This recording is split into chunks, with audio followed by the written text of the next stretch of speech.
Hey guys, welcome back to my channel. It's Marvin, and for today's video ay ano bang title nito? I'm actually here in Boracay. I'm doing a solo travel. This was supposed to be a family trip, pero ang gulo kasi ng mga regulations, di ba? Paiba-iba ng mga restrictions. So naplano na namin dapat may ticket na, may hotels na, kaso biglang hindi na naman pwede yung mga kids dito and mga bata. So diba, nakakapanghinayang kasi gusto ko sana silang isama din, may experience din nila dito, yung parents ko, pero wala eh.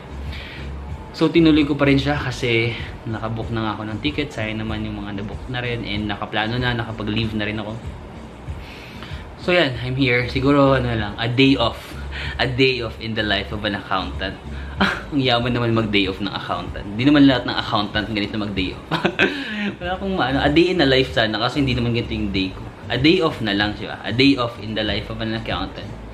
So yeah, I'm here in Boracay and I'm staying here in Fairways and Blue Water Resort or Hotel. So tara, let's do a quick room tour. So this is my bed. Yan. Parang it's actually good for 4, diba? But I'm just alone, so then I've got TV here and get some cabinets, syempre, yan. Yung mga vault, and the bathroom. Pretty decent. But the highlight of this room actually is the direct pool access. Actually, I just booked the regular room, but Fairways is generous enough to upgrade my room for free. So thank you very much. They upgraded my room to a direct pool access. It's against the light, but let's see. Ayan, nasa labas na, oh. Can you see it? Oh my god. This is paradise. Ang ganda pa ng music. Party. Ayan, so I have direct access to the pool. Yung mga bean bags. And then, oh my god, look at that. Merong mountain view. Sarap. Parang upo ka lang dito, no? Pagkagising mo sa relaxing. My god. First time ko ma-experience yung direct pool access na hotel. Thank you, Fairways, for letting me experience a first time, diba? First time ko tayo. Oh my god, it's so relaxing. So, itong Fairways, medyo nandito siya sa Station 1, I think, ng Boracay. So, medyo malayo siya sa mga D-Mall and mga establishments doon. And yun talaga yung purpose ko. Gusto ko medyo malayo din doon kasi I just really wanna relax. Pang-ilang balik ko na rin kasi sa Boracay. So, wala na akong plano mag-water activities and stuff like that. Gusto ko lang ng lugar na makapag-relax, makapag-isip. Kasi sobrang, parang feeling ko na-burnt out na ako sa trabaho lately and wala akong gana magtrabaho. Wala akong motivation magtrabaho and although parang ano, mukhang ungrateful ba pakinggan or parang entitled ba pakinggan kasi 'di ba may mga tao rin na nawalan ng trabaho, pero anong gagawin ko, yun yung na-feel ko talaga, 'di ba, na parang tinatamad ako magtrabaho. Sasabihin nila, swerte ka, may trabaho ka, yung iba wala. Pero gagawin ko, like, I really feel unmotivated. And sabi ko parang kailangan ko lang mag-recharge. I need to reset. Kaya nag-leave talaga ako ng 1 week. Kasi parang, sabi ko parang kailangan kong hindi ko alam. Kasi wala talaga akong motivation magtrabaho, guys. Like, sobrang tamad na tamad ako magtrabaho lately. And sabi ko, kailangan ko mag-recharge. Kailangan ko mag-relax.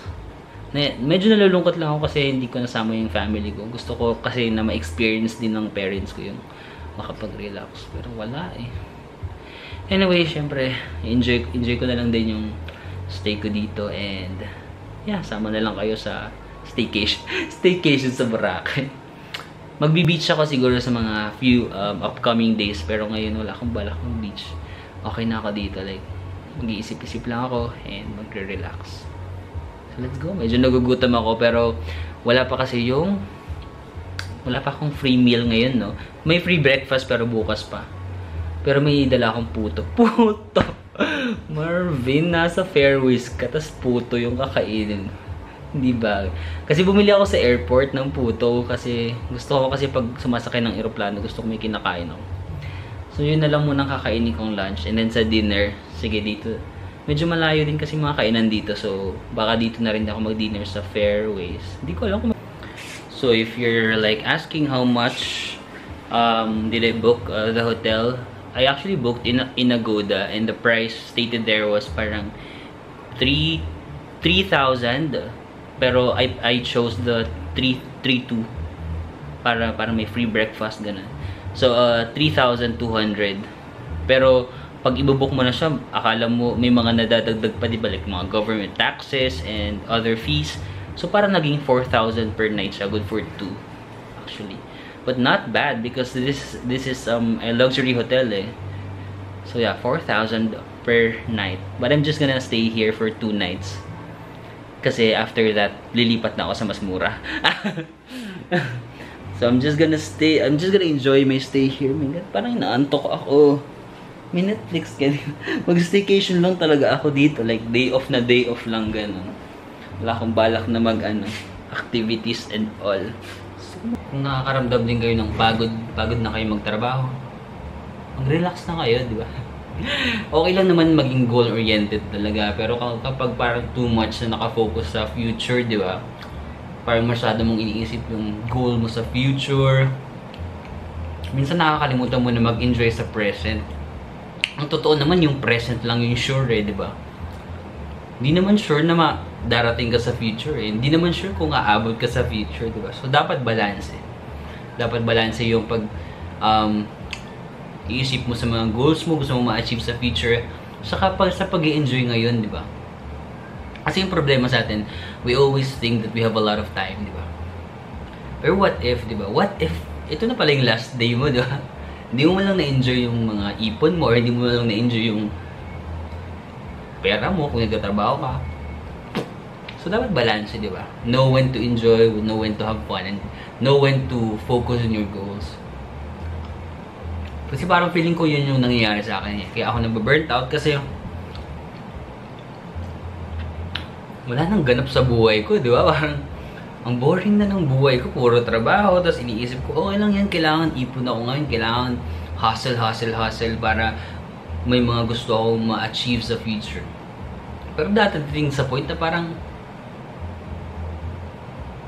nawawalan yung motivation. Kasi parang feeling ko kasi, guys, hindi ako masyadong namomotivate, to be honest, sa mga material na bagay. Like for example, sabi ko, magtatrabaho ako ng maayos para makabili ako ng bahay, para makabili ako ng sasakyan.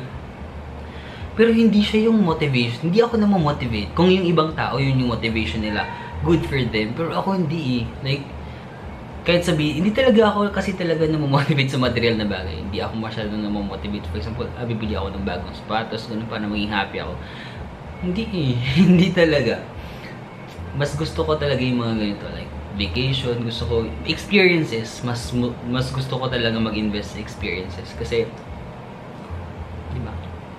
Yun yung babaunin mo until tumanda ka. Yung mga ganitong karanasan. First time ko nakapag direct full access na hotel dito sa Boracay. Yung mga ganong experiences, makukwento mo. Ayan. Dito na ako sa kanilang pool. Ito lang yung window. Then, pool na dito. Tara. Pool tour tayo. So yeah. I love the music and everything. Like, walang tao. Gusto ko yung walang tao na part. Actually, nahiya ako din, may mga tao dun eh. Nagiinuman sila. Dito na lang tayo para solo natin yung buong dito. Walang katao-tao. I gotta go feel it. Go! Yeah. Oh my god, it's so nice. I really love this place. Ito yung bakasyon na na pinapangarap ko, like yung relax lang, yung wala masyadong ginagawa. Tapos yan, tambay ka lang dito habang nakikinig ng magandang music. Tapos kita may bundok doon, no? Kita mo?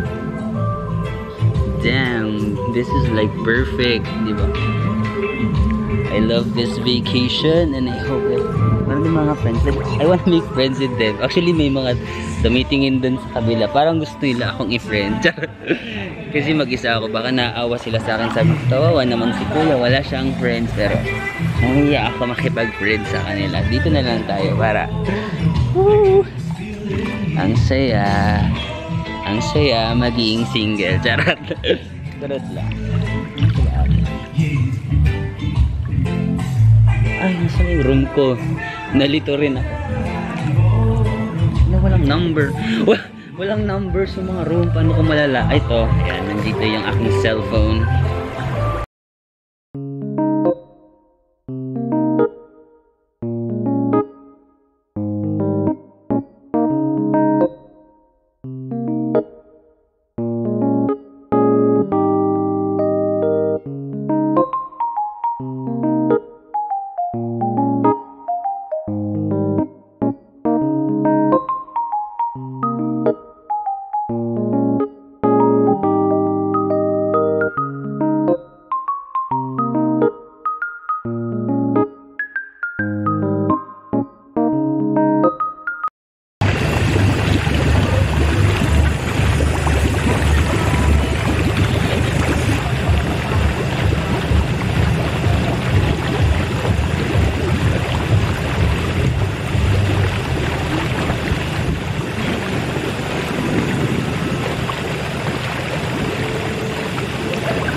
Priceless, grabe. Sobrang priceless lang nung experience na thank you Lord. Grabe. Na 2020 I was struggling kasi ang daming nangyari, pero 2021 kahit nagkaroon ng pandemic, bumawi si Lord eh. Ang dami niyang blessings na binigay sa akin. So thank you Lord God. Thank you na pinapa-experience mo ko ng ganito. I wish talaga na na-experience din ng family ko, kasi gusto ko ma-experience din ng mga magulang ko sana. But hopefully soon, di ba? After the pandemic.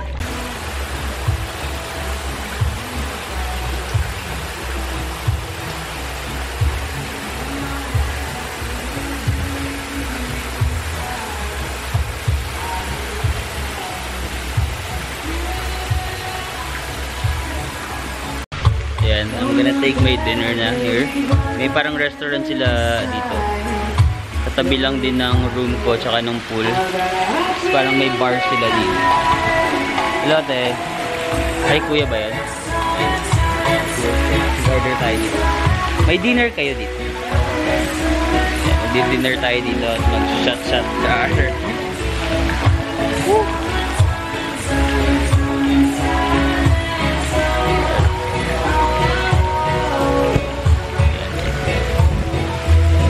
Baka mayaman. Pwede i-room charge. I-room charge ba ito? So yan, nagmamayaman ako. Dito ako umorder sa kanilang bar. Umorder din ako ng dinner. Parang Skyflix na ako bukas saka sa mga susunod na araw. This is what I'm going to eat. Yan, dami diba? Fried chicken, rice.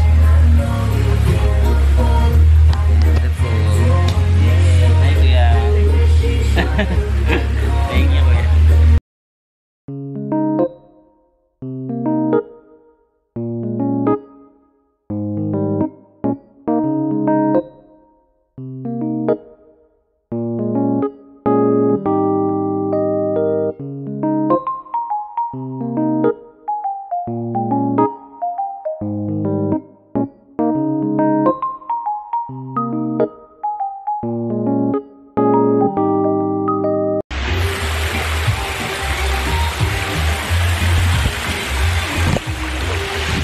Para sa ibang tao, parang ang pagsusolo travel is parang boring, or ang pagsusolo travel is parang nakakatakot, or parang mukha kang loser, mukha kang kawawa. But hindi ko alam. Basta ako, I really enjoy solo traveling. Kasi kaya mag-travel na mag-isa, wala kang ibang iisipin kundi yung sarili mo. Hindi mo kailangan mag-adjust sa mga gusto ng iba. Hawak mo lang yung oras mo, relax lang, chill lang. Masaya kaya. Hindi ko alam bakit yung iba ayaw nila.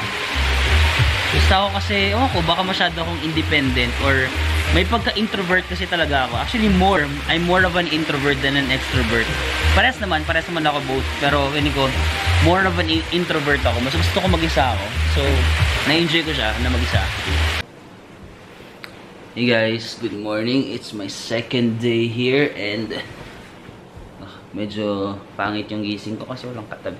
Walang katabi. Joke lang. Joke lang guys. Medyo maaga ako nakatulog kagabi kasi napagod ako sa kakalangoy. And ngayon, kausap ko yung mga friends ko kasi nagpaplano na naman kami ng gala. Puro gala. Hindi guys kasi basta magkakaroon na kami ng mga sari-sariling buhay soon. So, sinusulit na lang namin yung time namin together. Kasi magkakaroon na kami ng mga sariling career. So, nagpaplano na kami kung saan yung next na gala.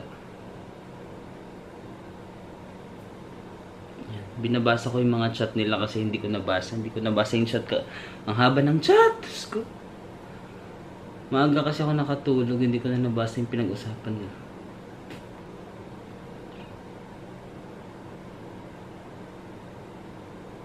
Okay. See you later. Mag-breakfast ako ng... 8 na pala. Hanggang 9 lang yung breakfast. Mag-breakfast na ako a little later. So, this is my shirt na nabili ko lang sa ukay-ukay. Ang cute na. Nabili ko lang to sa market sa labas ng market sa may mga Tiangge for 150 pesos. Ang cute kaya di ba? Ang comfortable. So yan guys, mag-breakfast muna ako kasi hanggang 9 AM 7 to 9 lang yung breakfast nila dito. So kung malagpasan natin baka hindi pa tayo makakain. So kain muna ako. Tara. So, ito yung breakfast ko guys. Hindi sila breakfast buffet but sinerve naman nila yung good for 2. Kahit mag-isa lang ako. I have beef taba and tocino. And some fruit.